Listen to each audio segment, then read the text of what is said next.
Yang pertamanya, kalaulah kita beri subsidi ini kepada syarikat, apa pandangan Yang Berhormat Tan Bun?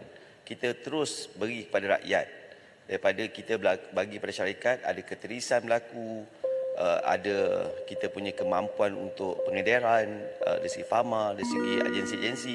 Kita terus tambahkan cash transfer kepada rakyat supaya rakyat dapat terus dan rakyat dapat membuat keputusan. Itu yang pertama.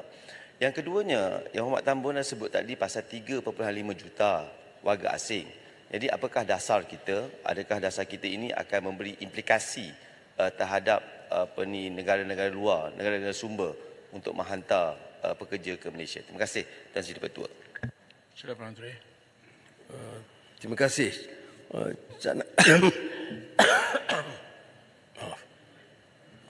Cadangan pekan tentang pengedaran tunai itu satu cadangan baik kerana telah dipergunakan dulu, tapi cuma tidak boleh untuk semua.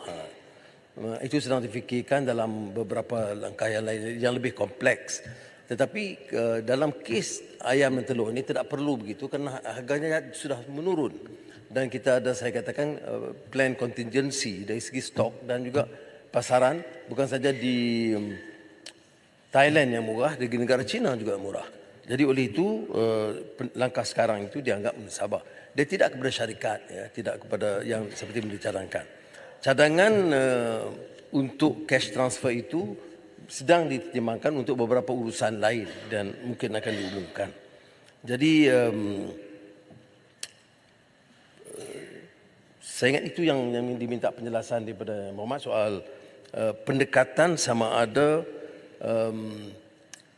cara langsung kepada rakyat melalui cash transfer yang memang difikirkan dalam beberapa isu lain yang kita akan umumkan yang lebih besar untuk mengelakkan keterisan dan manfaat kepada asing. Okey. Yang dibangkitkan sekali lagi ialah soal kesan kepada pekerja asing ataupun orang asing. Saya fikir dia datang di sini untuk mendapat gaji, bukan untuk dapat subsidi. Dan kita pun ada dasar supaya beri yang munasabah dan adil kepada semua, termasuk yang bukan warga negara.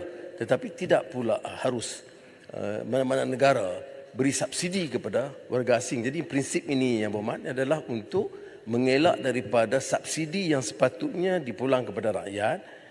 Subsidi, namanya pun subsidi, yang mana macam sebahagiannya sedekah lah. Jadi tak menasabah kita nak bagi sedekah kepada orang asing dan sedekah kepada orang kaya. Itu prinsip dia mengapa kita harus adakan penyasaran subsidi yang kita sebut sekarang.